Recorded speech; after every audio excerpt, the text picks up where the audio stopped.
my name is Rahim, and I would say that the number one tip I'd say for anybody entering the competition is have an open mind. I'd say don't restrict yourself.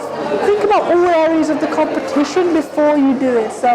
And then just sort of think about it. Maybe spend one day, 1 hour, sort of thinking about I'm thinking about your strengths. Do I want to do fiction, non-fiction? And yeah, that's the tips I'd give anybody entering the competition.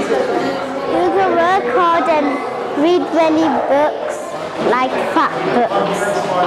Read lots of books. My name is Raj, and I urge the next person to hold this shield would work very hard. Everyone should read because it's fun and enjoyable.